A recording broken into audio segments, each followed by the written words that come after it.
मेरे प्रिय आत्मा,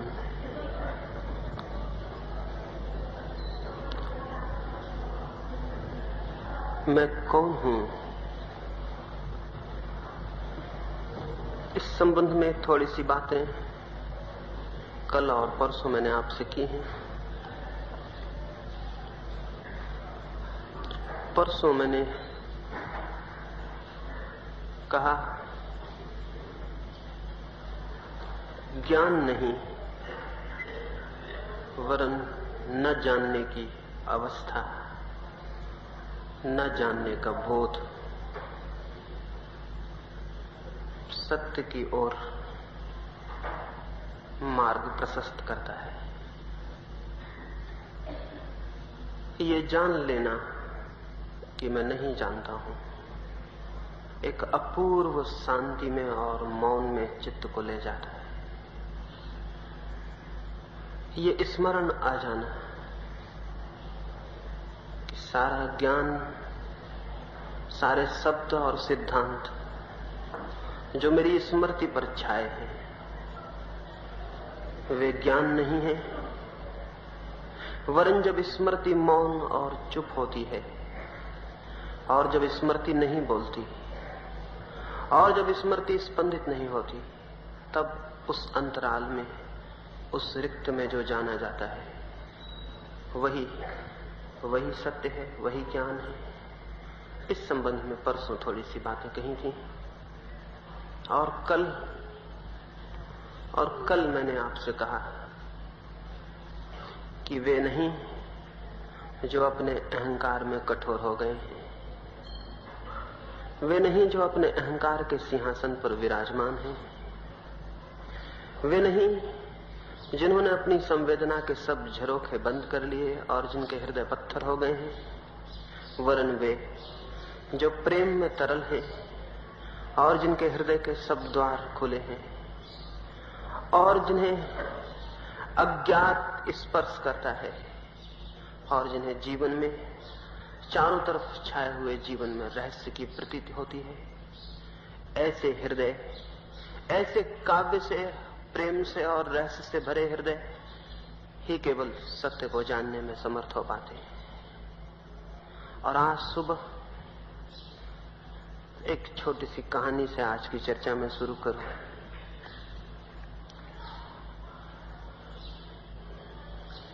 एक राजमहल के द्वार पर बड़ी भीड़ थी।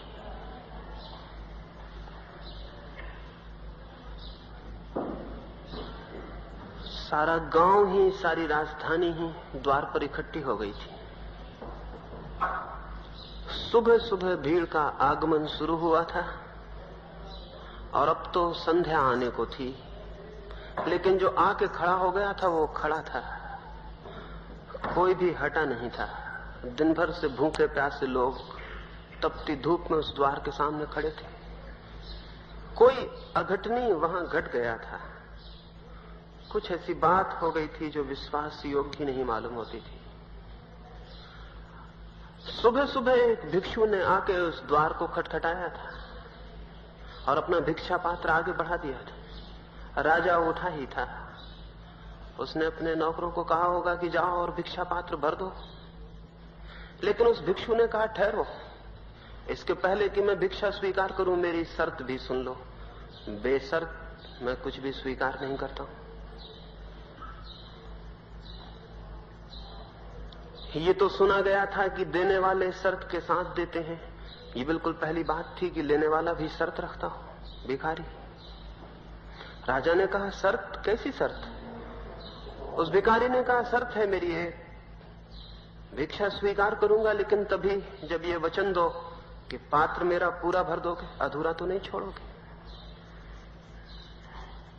पात्र पूरा भरोगे ये वचन दो तो भिक्षा स्वीकार करूं, अन्यथा किसी और द्वार चला जाऊं। राजा ने कहा, जानते हो राजा का द्वार है ये, क्या तुम्हारा छोटा सा पात्र न भर सकूंगा? और उसने कहा, फिर भी शर्त ले लेनी उचित है, वचन ले लेना उचित है। राजा ने दिया वचन और अपने मंत्रियों को कहा कि जब पात्र भरने की बात ही आ गई है तो स्वर्ण मुद्राओं से पात्र भर दो। बहुत थी स्वर्ण मुद्राएं उसके पास, बहुत थे हीरे मोती, बहुत थे माणिक, बहुत था अकूत खजाना था। स्वर्ण मुद्राएं लाई गईं और पात्र में डाली गईं, और तभी से भीड़ बढ़नी शुरू हो गई, और तभी से सारा गांव टकटकी बांधे आके द्वार पर खड़ा हो गया। पात्र कुछ ऐसा था कि भरता ही नहीं था। मुद्राएं डाली जाती रहीं, पात्र खाली था, खाली रहा। और दोपहर आ गई और खजाने जो अकूत मालूम होते थे खाली पड़ने लगे। ऐसा कौन सा खजाना है जो खाली ना हो जाए? और सांझ होते होते तो सभी खजाने जीवन के खाली हो ही जाते हैं। उस सांझ भी सारे खजाने खाली हो गए उस राजा के, और तब घबराहट फैलनी शुरू हो गई। दोपहर के बाद भिखारी तो भिखारी था, सांझ होते होते राजा भी भिखारी हो गया। कौन राजा सांझ होते होते भिखारी नहीं हो जाता है? पात्र खाली था, खाली था, खाली रहा। फिर तो राजा घबराया और पैर पे गिर पड़ा और उसने कहा, मुझे क्षमा कर दे, मैंने समझा था कि शर्त इतनी महंगी पड़ जाएगी। क्या है ये जादू? कैसा है ये पात्र? छोटा सा दिखाई पड़ता और भरता नहीं, और खजाने जो मेरे बड़े दिखाई पड़ते थे खाली हो गए, व्यर्थ हो गए। छोटा सा पात्र और बड़े खजाने न भर पाए। क्या है इस पात्र में? कैसा जादू है? उस भिक्षु ने कहा, कोई भी जादू नहीं है। एक मरघट से निकलता था, आदमी की एक खोपड़ी पड़ी मिल गई, उससे ही इस पात्र को बना लिया है। आदमी की खोपड़ी से बना हुआ पात्र है। किस आदमी की खोपड़ी कब भरी है? किस आदमी का मन कब भरा है? पात्र में कोई जादू नहीं है, एक साधारण से आदमी का सिर है।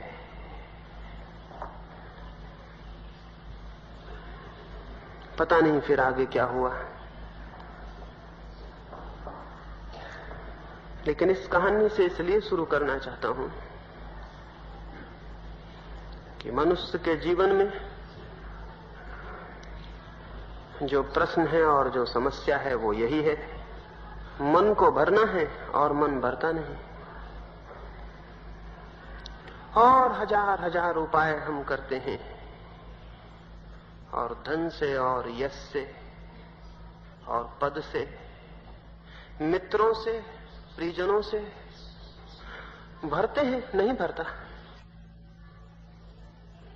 फिर कुछ है जो धर्म से भरने लगते हैं, गीता से और कुरान से, त्याग से, तपस्या से, संन्यास से, साधना से, फिर भी मन भरता नहीं। परमात्मा से, मोक्ष से, फिर भी मन भरता नहीं। मन कुछ ऐसा है कि भरता ही नहीं,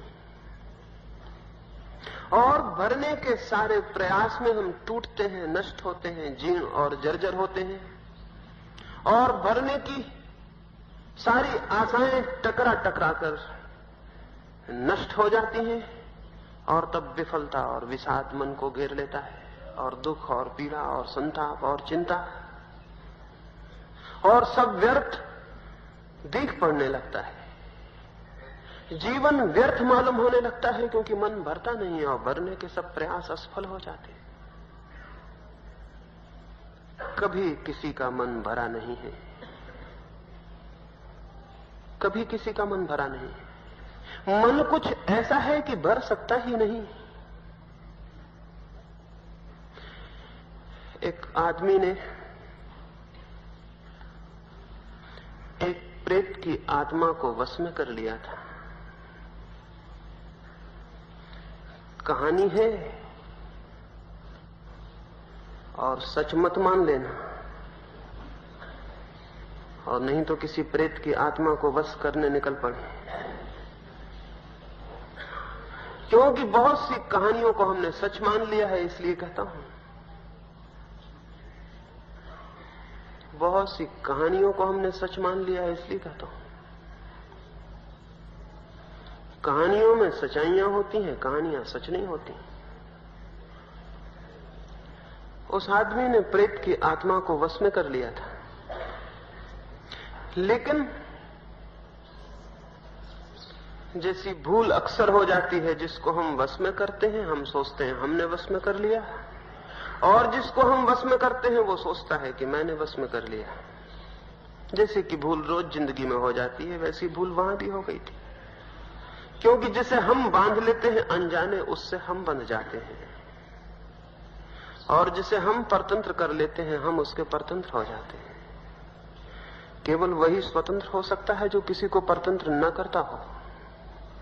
उसने उस प्रेत को परतंत्र कर लिया था, भूल में पीछे पता चला कि वो खुद ही परतंत्र हो गया, क्योंकि उस प्रेत ने कहा कि मुझे चैन नहीं पड़ती, मुझे तो काम चाहिए, निरंतर काम चाहिए। कितने काम थे सब चुक गए, और वो प्रेत बार बार खड़ा हो जाए और पीछे आके धक्के देने लगे कि मुझे काम दो, मुझे चैन नहीं पड़ती, बेकाम में बैठ सकता नहीं हूं।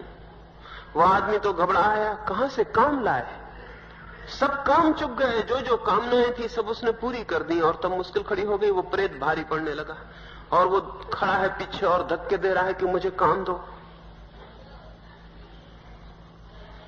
वो आदमी बहुत घबराया, बहुत बेचैन हुआ, बहुत परेशान हुआ। गांव के बाहर एक वृद्ध फकीर रहता था, उसके पास गया। जब कोई बहुत बेचैन और परेशान हो जाता है तो फकीरों को खोजता है, उनके पास जाता है। वो भी गया और उसने उस वृद्ध फकीर को पूछा कि मैं बहुत मुश्किल में हूं, एक प्रेत को पाल लिया। पहले तो सोचा था बड़ा अच्छा हुआ, सब काम करवा लूंगा, अब मुसीबत हो गई, फांसी बन गई। अब काम नहीं सोचते कि क्या करवाऊं, वो मेरे प्राण लिए ले रहा है। अगर उसे मैंने कोई काम ना दिया तो वो अब एक ही काम करेगा, मुझे समाप्त कर देने का काम, और कोई काम बचा नहीं है। अब क्या करें? उस वृद्ध ने कहा, ये डब्बा ले जाओ। एक डब्बा पड़ा था टूटा फूटा, इसे ले जाओ और उसे कहना इसे भरो। वो डब्बे को ले आया। रास्ते में बहुत सोचा कि बड़ा पागल मालूम होता है ये बूढ़ा, क्योंकि डब्बे में नीचे कोई बॉटम ना थी, कोई तलहटी ना थी, बॉटमलेस, बिना तलहटी का था। उसमें कोई पेंदी ना थी, पोला था ऊपर से भी नीचे से भी। लेकिन जब उसने कहा था तो सोचा कि देखूं, जाके डब्बा लटका दिया। उस प्रेत को कहा कि कुएं से पानी खींचो और इसमें भरो। प्रेत पानी खींचने लगा और भरने लगा, और तब से अब तक वो प्रेत पानी भर रहा है। वो आदमी तो कभी का मर भी गया, वो पानी भर नहीं पाता है। और वो प्रेत सोचता नहीं कि देखे कि इसमें तलहटी भी है या नहीं।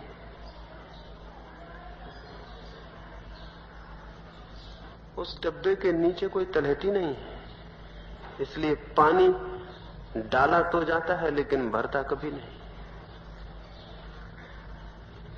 और ये प्रेत कोई एकाध नहीं है, सबके भीतर बैठा हुआ है और भरे जा रहा है और भरे जा रहा है और कुछ भी भरता नहीं है। बहुत थक गया है प्रेत, बहुत परेशान है, बहुत पीड़ित है, लेकिन भरे जाता है, भरे जाता है। और ये नहीं देखता कि डब्बा भरेगा नहीं। डब्बा कुछ ऐसा है, मनुष्य का मन भी कुछ ऐसा है, बॉटमलेस एबिस। मनुष्य का मन भी ऐसा है, शून्य, कोई सीमा नहीं उस पर, कोई नीचे जगह नहीं, कोई ऊपर छप्पर नहीं, कोई सीमा नहीं, असीम और शून्य गड्ढा है मनुष्य का मन। उसे भरने की कोशिश जीवन की असफलता है, लेकिन हम सब भर रहे हैं, सब भर रहे हैं। सब भरने के प्रयास में लगे हैं और लगे हैं। क्या ये नहीं हो सकता कि ये भरना छोड़ दें? क्या ये नहीं हो सकता कि मन जैसा है खाली और रिक्त वैसा ही स्वीकार कर लिया जाए? क्या ये नहीं हो सकता कि मन का ये जो शून्य है ये ऐसे ही अंगीकार कर लिया जाए, न भरा जाए? क्योंकि एक बात तय है कि ये मन तो भरता नहीं, भरेगा नहीं। इसे भरने में हम जरूर मिटेंगे, मिट जाएंगे, समाप्त हो जाएंगे। हमसे पहले भी यही हुआ है, हम पर भी यही हो रहा है, हमसे बाद भी यही होता रहेगा। ये असंभव है कि मन भर जाए। सीधा सीधा तथ्य है, ये असंभव है कि मन भर जाए, क्योंकि मन है रिक्त। शायद रिक्त कहना भी ठीक नहीं, क्योंकि जो रिक्त होता है उसके आसपास एक दीवार भी होती है जिसके भीतर रिक्तता होती है। मन है रिक्तता, एम्प्टी नहीं, एम्प्टीनेस। मन रिक्त नहीं है, रिक्तता ही मन है। कोई सीमा ही नहीं है उस पर, कहीं कोई दीवार ही नहीं है उस पर। इसलिए डालो डालो और सब खो जाएगा, सब खो जाएगा, सब खो जाएगा। वहां कहीं कुछ रुकेगा नहीं, ठहरेगा नहीं, बनेगा नहीं, निर्मित नहीं होगा। बच्चा जितना खाली मन लेके आता है उतना ही खाली मन लेके बूढ़ा विदा होता है। जन्म के क्षण में जितना खाली है मन, मृत्यु के क्षण में भी उतना ही खाली है, उतना ही। उसमें जरा भी भेद नहीं पड़ता, जरा भी भेद नहीं पड़ता। एक भेद पड़ जाता है, बच्चे को इसका पता नहीं होता, बूढ़े को इसका पता होता है। और पता, बोध दुख देने लगता है।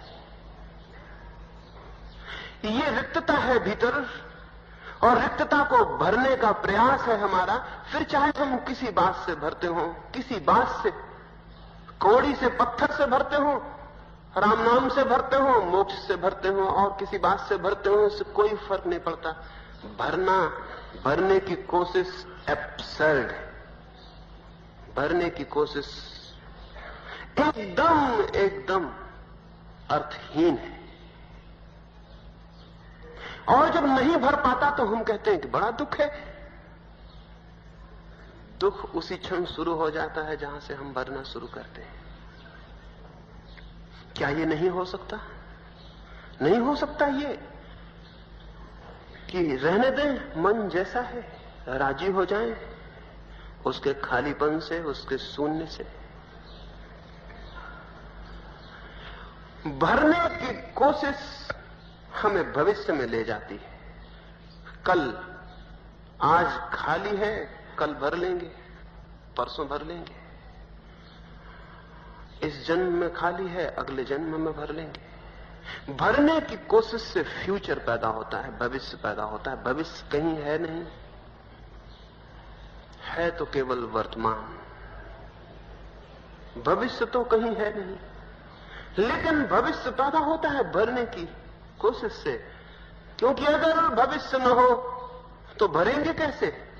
भरने के लिए समय चाहिए, भरने के लिए समय चाहिए, श्रम चाहिए, भविष्य चाहिए।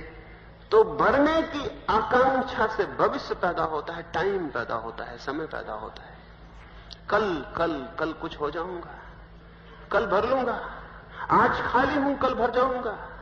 और कल की आशा में आज वह होता है, व्यतीत होता है जो है, उस कल की आशा में जो नहीं है। कल की आशा में आज वह होता है, व्यतीत होता है जो है, उसकी आशा में, उस कल की आशा में जो नहीं है। फिर कल आज आ जाएगा, और उस आज को भी हम कल की आशा में व्यय करेंगे और व्यतीत करेंगे, और फिर आज आ जाएगा और उसको भी व्यय करेंगे और व्यतीत करेंगे, और ऐसे पूरी जिंदगी व्यतीत हो जाती है उसे जाने बिना जो था, जो है।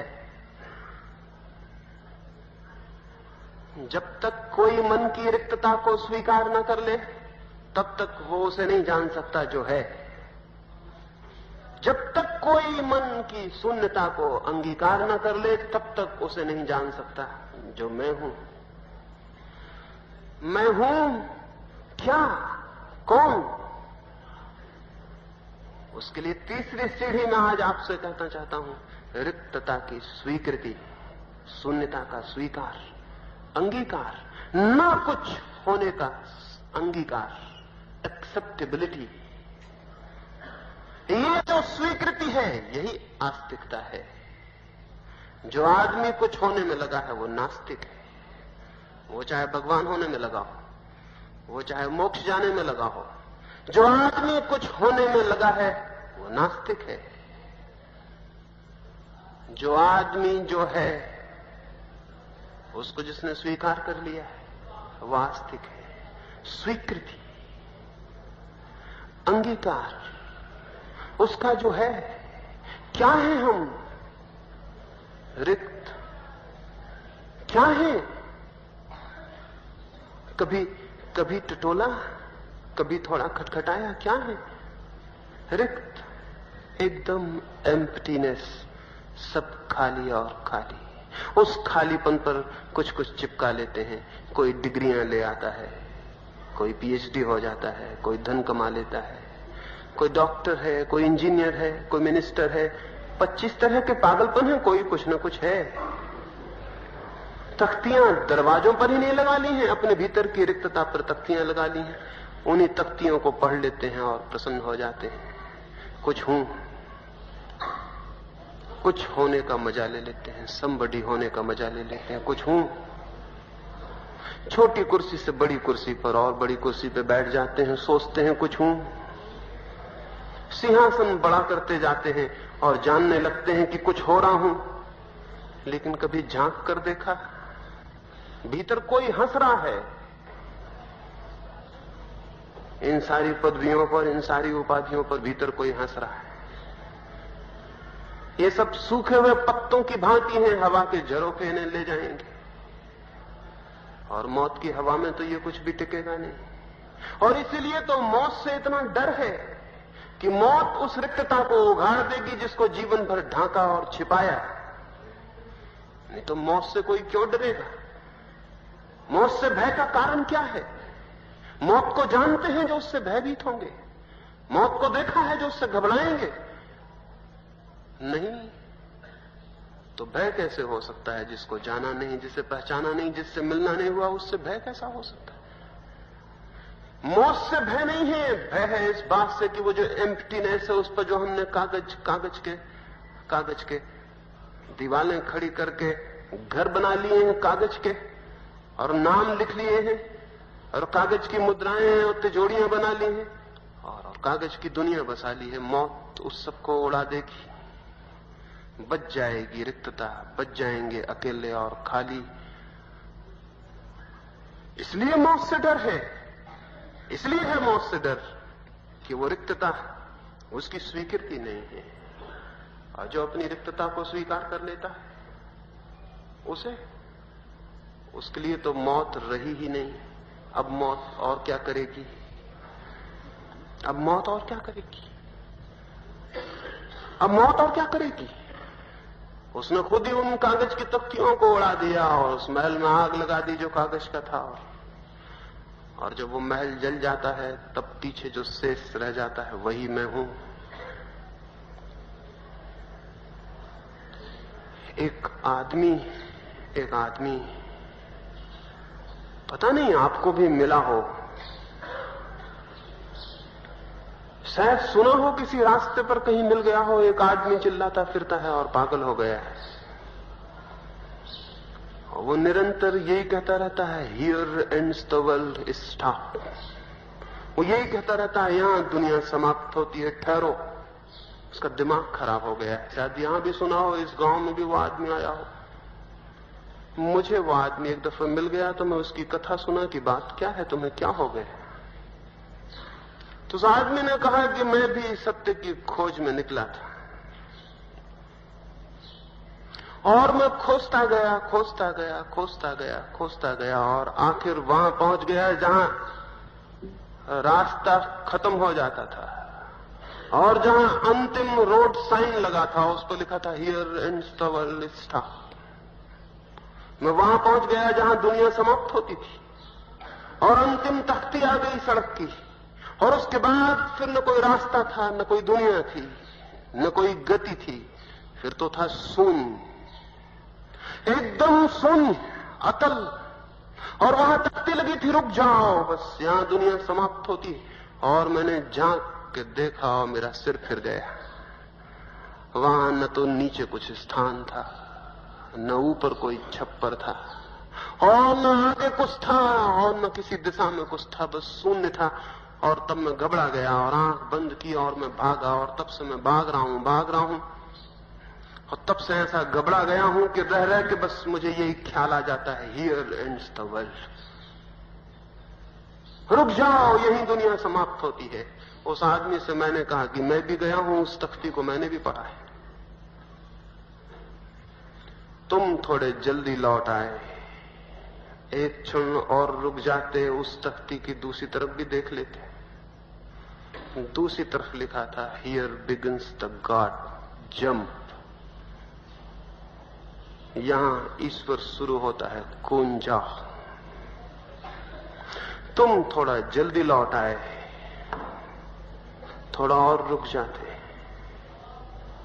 शायद मिला हो वो आदमी, या न मिला हो तो छोड़ें उसे, खुद ही चले जाएं उस जगह जहां ये तख्ती लगी है कि यहां सब समाप्त होता है। ठहर जाओ।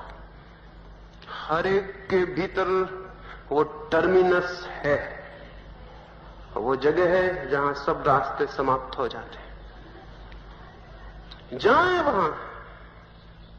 और जब ऐसा लगने लगे कि सब खोया और अब तो ये अतल शून्य सामने आ रहा है और सब गया और सारी पकड़ गई और मुट्ठी खाली हुई जाती, तब घबराना मत, क्योंकि वहां जहां सब समाप्त होता है वहीं सब शुरू होता है। और तब डरना मत और कूद जाना उस शून्य में, उस अतल में। और उसी शून्य में वो पाया जाता है जो है, उसी शून्य में वो पाया जाता है जो है। लेकिन हम सब तो कुछ न कुछ पकड़ लेते हैं। कोई राम के चरण पकड़े हैं, कोई कृष्ण के चरण पकड़े हैं, कोई क्राइस्ट के,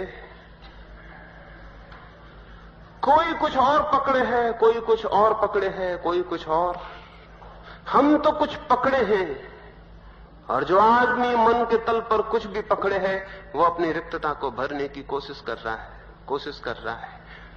वो कूदने के लिए तैयार नहीं है शून्य में। जो शून्य में कूदने को तैयार नहीं है, वो स्वयं को नहीं पा सकेगा।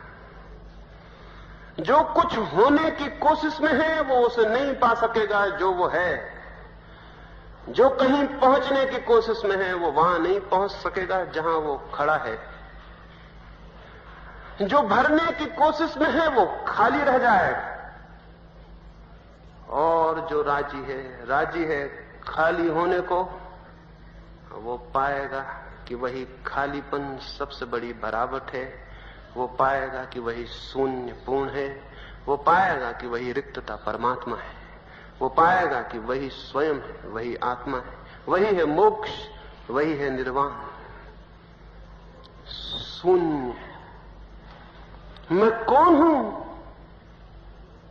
शून्य में पाया जाएगा। राजी हैं शून्य होने को? कोई कठिनाई नहीं है, क्योंकि शून्य है। सिर्फ राजी होने की बात है। कुछ करना नहीं है शून्य होने को कि आप पूछने आ जाएं कि क्या करें और कैसे शून्य हो जाएं। शून्य है। सिर्फ शून्य न होने की जो कोशिश कर रहे हैं, कृपा करें और उस कोशिश को जाने दें। हम सब कोशिश कर रहे हैं कुछ होने की। बस जो कुछ होने की कोशिश कर रहा है वो संसार में है, और जिसने होने की कोशिश जाने दी, छोड़ दी। जो कुछ होने के लिए तैर रहा है, वो धारा के विरोध में तैर रहा है, वो अपस्ट्रीम तैर रहा है। वो टूटेगा और नष्ट होगा और मिटेगा। लेकिन जो छोड़ रहा है और धारा में बहने को राजी है, हाथ छोड़ देता है और बह जाता है सागर की तरफ, वो पहुंच जाता है। इसलिए आज की सुबह आपसे कहूंगा, तैरे नहीं बहें, जीवन में तैरे नहीं बहें। जीवन में कुछ होने का ख्याल आत्मघाती है, अधर्म है, वही संसार है। उसे जाने दें, जाने दें, छोड़ दें। ये कोशिश कुछ होने की इतनी एब्सर्ड है, एक एक भिक्षु चीन पहुंचा भारत से। चीन का सम्राट उसके स्वागत को राज्य की सीमाओं पर आया, देख के बहुत हैरान हो गया। वो भिक्षु न मालूम कैसा पागल था, बोधि धर्म था उसका नाम, पागल ही रहा होगा, क्योंकि इस पागलों की दुनिया में स्वस्थ और नॉर्मल होने का अर्थ पागल होना है। इस पागलों की दुनिया में जब भी कोई आदमी स्वस्थ, सच में स्वस्थ होता है तो पागल मालूम पड़ता है। वो बोधि धर्म प्रविष्ट हुआ तो अपने सिर पे जूते रखे हुए था, पैर में तो नहीं पहने हुए था, सिर पे रखे हुए था। सम्राट वू ने जिसका उसका स्वागत किया, उसने कहा, अरे ये क्या पागलपन, ये आदमी कैसा है, सिर पे जूते रखे हैं। पूछा एकांत में कि भंते, ये क्या किया आपने, ये क्या किया, सारे लोग हंसते हैं, सिर पे जूते रख के आए। बोधि धर्म बोला, अगर मेरा बस चलता तो अपने पैर सिर पर रख लेता और आता। बोधि धर्म बोला, अगर मेरा बस चलता तो अपने पैर सिर पर रख लेता और आता, नहीं चला इसलिए जूते रख के आया। उसने कहा, मैं समझा नहीं। बोधि धर्म ने कहा, हर आदमी जो कुछ होने की कोशिश में है, अपने सिर पर पैर रख के चलने की कोशिश में, इतनी ही एब्सर्ड है ये बात। जो आदमी कुछ होने की कोशिश में है, क्योंकि कोई कुछ नहीं हो सकता जो वो नहीं है, जो है वही हो सकता है, कोई कुछ और नहीं हो सकता। कुछ होने की कोशिश असंभव की कोशिश है, असफलता सुनिश्चित है, व्यर्थता सुनिश्चित है। बोधि धर्म ने कहा कि कोई अपने पैर सिर पर रख के चलने की कोशिश करे और न चल पाए तो किसको दोष देंगे? उससे ही हम कहेंगे कि तुम पागल हो, तुम सिर पर पैर रखते हो तो चलोगे कैसे? चलने के लिए जरूरी है कि सिर पर पैर न हो। जब हम कुछ होने की कोशिश में होते हैं, वो जो बिकनिंग है हमारे मन की कि कुछ हो जाऊं, तब हम सिर पर पैर रख रहे हैं। एक रात एक महल की छप्पर पर किसी के पदचाप सुनाई पड़े। राजा सोने कोई गया था, ऊपर देखा छप्पर पे कोई है, पता नहीं चोर है या कौन है। उसने चिल्ला के पूछा कि ये कौन है और किसने ये हिम्मत की है रात को छप्पर पे चढ़ने की। उस आदमी ने कहा कि दुखी ना हो, क्षमा करें, मेरा ऊंट खो गया है, उसे खोजता हूं। उस राजा ने कहा, कौन पागल है ये, छप्परों पर कभी ऊंट खोए हैं? सारी दुनिया छोड़ के छप्पर पे खोजने आया, छप्पर पे कैसे ऊंट खो जाएगा? उसने कहा, मेरे मित्र बड़े समझदार मालूम पड़ते हो, समझ में तुम्हें आता है कि छप्परों पर ऊंट नहीं खोते, असंभव है ये, लेकिन ये समझ में नहीं आता कि अहंकार के सिंहासन पर बैठ के कभी कोई शांत हुआ है और आनंदित हुआ है। भागा राजा, उठ के बाहर आया, जैसे किसी ने नींद से हिला दिया, सोया ही था। बहुत खोजा, वो आदमी मिला नहीं। दूसरे दिन बहुत उदास था। इब्राहिम नाम था उस राजा का, बहुत उदास था। बैठा था सिंहासन पर जाके दरबार में, और तभी एक अतिथि भीतर घुस आया। द्वारपालों ने रोका लेकिन उसने द्वारपालों से कहा, हट जाओ, धर्मशाला में सभी को ठहरने का हक है। द्वारपाल बोले, पागल हुए हो, राजा का महल है, सराय नहीं, धर्मशाला नहीं। उसने कहा, हटो, राजा से ही बात कर लेंगे। दिखता है कोई आदमी सराय में ज्यादा दिन ठहर गया तो इस भ्रम में आ गया है कि मालिक हूं। वो भीतर पहुंच गया है, वैसे दबंग को द्वारपाल न रोक पाए। दरबार भरा था, उस राजा से उसने कहा कि क्या इस सराय में मैं कुछ दिन ठहर सकता हूं? वो राजा बोला, बहुत पागल मालूम होते हो, रात ही एक पागल से मिलना हुआ, ये दूसरे आ गए। सराय नहीं है, ये मेरा निवास स्थान है, शब्द वापस लो, नहीं जवान कटवा देंगे।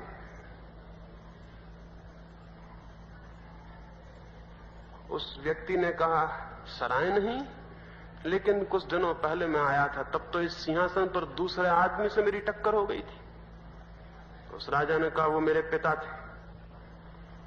उस फकीर ने पूछा कि अब वो कहां है? और मैं तो उसके पहले भी आया था, तब दूसरे आदमी से टक्कर हो गई थी, तब कोई दूसरा आदमी सिंहासन पर बैठा था। उस राजा ने कहा, वो मेरे पिता के पिता थे। और उसने कहा, उसके पहले भी मैं आया था, मैं बहुत दफे आ चुका हूं, लेकिन हर बार दूसरा आदमी पाया तो मैंने सोचा कि जरूर ये सराय हैं, यहां लोग ठहरते हैं और चले जाते हैं।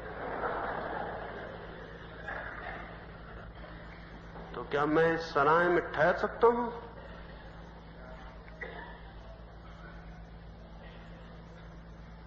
वो राजा उठा और उसके पैर पकड़ लिए। जरूर ये वही आदमी था जो रात छप्पर पर था। चाहे वो दूसरे आदमी रहा हो, इससे क्या फर्क पड़ता है, लेकिन यही आदमी था जिसने रात उत्तर दिया था। यही आदमी है, यही आदमी है।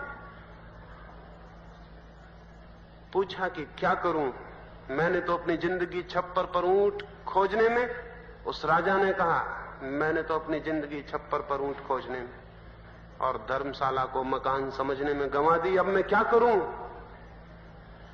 हम सब गंवा रहे हैं, छप्पर पर ऊंट खोज रहे हैं, धर्मशालाओं को निवास समझ रहे हैं। जिस व्यक्ति ने भी कुछ होने की आशा में अपना निवास बना लिया है, उसने धर्मशाला को निवास बना लिया। कुछ होने की आशा निवास स्थान नहीं है, सराय है। एक दिन ठहर भी नहीं पाइएगा कि धक्के दे के कोई और वहां से बाहर कर देगा। और दौड़ते रहिए, सराय में भटकते रहिए, दुख होगा और पीड़ा होगी। अपने घर लौटे बिना कोई रास्ता नहीं है। और बहुत सराएं हैं, आशाओं की, कामनाओं की, वासनाओं की, बिकमिंग की। बहुत धर्मशालाएं हैं।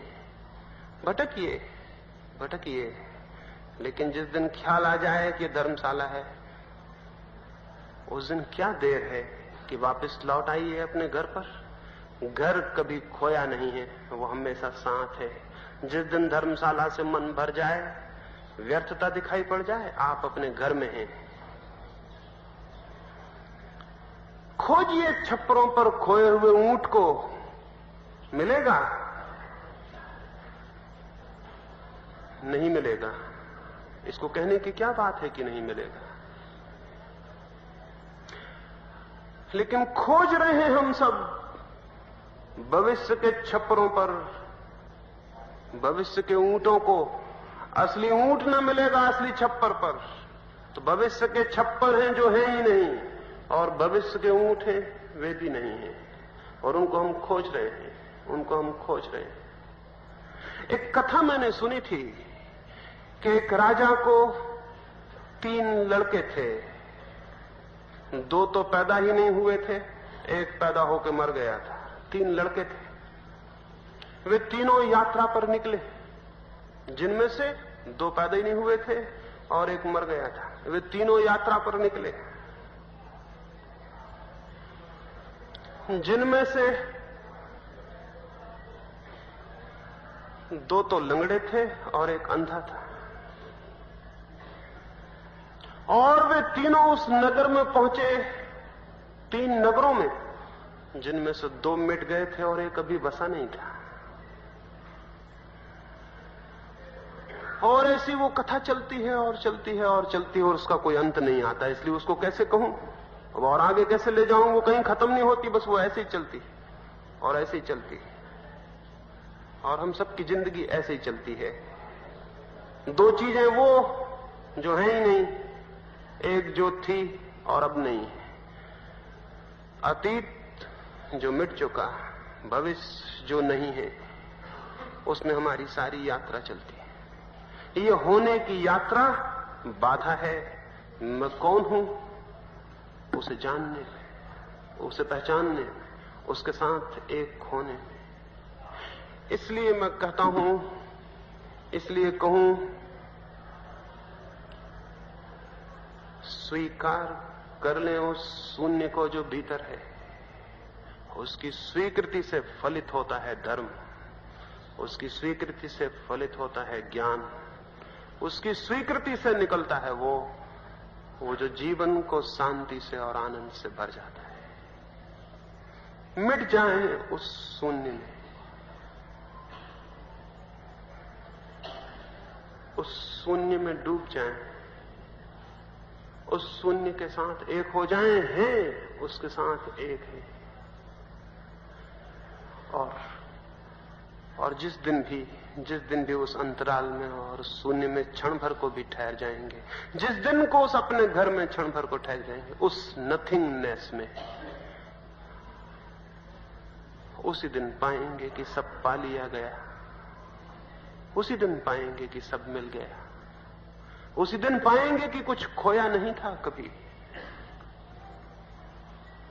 तो न तो ले जाएगा योग, न ले जाएगा ध्यान, न ले जाएंगे मंत्र तंत्र, न ले जाएगा मोक्ष, न कोई गीता और न कोई कुरान, न कोई गुरु, न कोई उपदेशक, कोई नहीं ले जाएगा। क्योंकि जब तक किसी के द्वारा आप जाना चाहेंगे तब तक का अर्थ है कि आपने शून्य को स्वीकार नहीं किया, आप कुछ होना चाहते हैं। और जब तक आप कुछ होना चाहते हैं तब तक आप वो नहीं हो सकेंगे जो आप हैं। लाओ त्से ने कहा है, खोजो और खोदोगे, दौड़ो और कहीं न पहुंच पाओगे।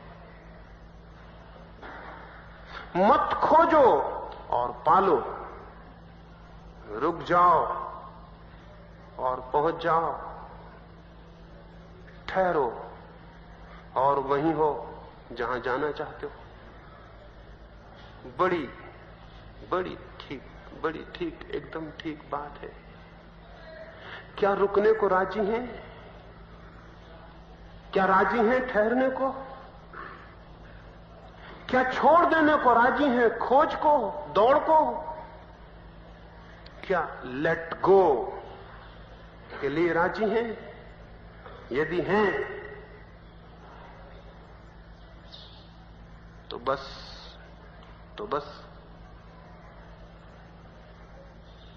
वहीं से पा लिया जाएगा मैं कौन हूं, वहीं से आ जाएगा, वहीं से कोई भर देगा सब शून्य, कोई उतर आएगा। वर्षा होती है पहाड़ों पर भी, झीलों पर भी, झीलें भर जाती हैं, पहाड़ खाली रह जाते हैं। क्यों? पहाड़ भरे हैं इसलिए खाली रह जाते हैं, झीलें खाली हैं इसलिए भर जाती हैं।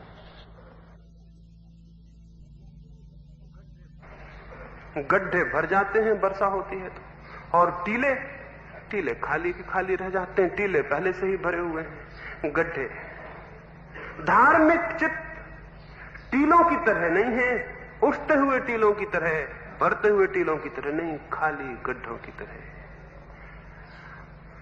खाली गड्ढों की तरह हो जाएं और हैं वो जो बॉटमलेस एबिस है, वो जो गढ़ा है शून्य और रिक्त और असीम, उसको भरने में न लगे,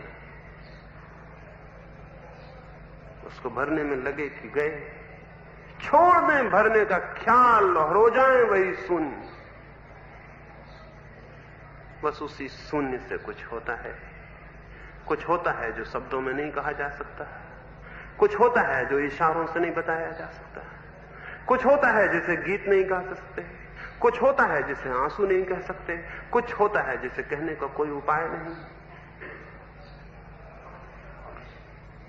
परमात्मा करे शून्य रिक्त होने की क्षमता, साहस, स्मृति आ जाए। और ज्यादा नहीं कहूंगा,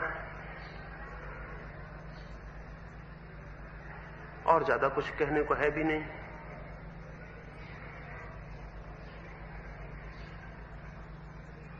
एक बात फिर से दोहरा दूं, जाएं अपने भीतर, वहां आ जाती है वो जगह, वो अंतिम साइन पोस्ट वो अंतिम खंबा जहां लिखा है हियर एंड्स द वर्ल्ड, यहां होती है दुनिया समाप्त, रुक जाओ, वहां रुकना मत। उसी तख्ती की दूसरी तरफ लिखा है here begins the God, jump. यहां होता है स्वरूप परमात्मा, कून जाओ, कून जाना। जो कून जाता है वो पा लेता है। एक छोटी सी कहानी और चर्चा पूरी। एक रात एक यात्री एक अंधेरी अमावस में एक पहाड़ से गुजरता था। पैर उसका फिसल गया। किस यात्री का कब नहीं फिसला है? जो यात्रा करेगा फिसलेगा भी, गिरेगा भी, रास्ते भी भूलेगा, अंधेरे मार्ग भी आएंगे, खो भी जाएगा। वो भी भटक गया अंधेरे रास्तों में, उसका पैर फिसल गया और गिर गया एक बड़े खड्ड में। झाड़ियों को पकड़ लिया। कौन नहीं पकड़ेगा? हम सब पकड़े हुए लटके हैं झाड़ियों को। उसने भी झाड़ियां पकड़ ली। सर्द रात, अंधेरी रात, चारों तरफ नीचे गड्ढ, कहीं कुछ दिखाई ना पड़े, कोई और छोर नहीं। पकड़े है, भगवान को याद कर रहा है, भगवान से प्रार्थना कर रहा है बचाओ। बचने की खुद कोशिश भी कर रहा है।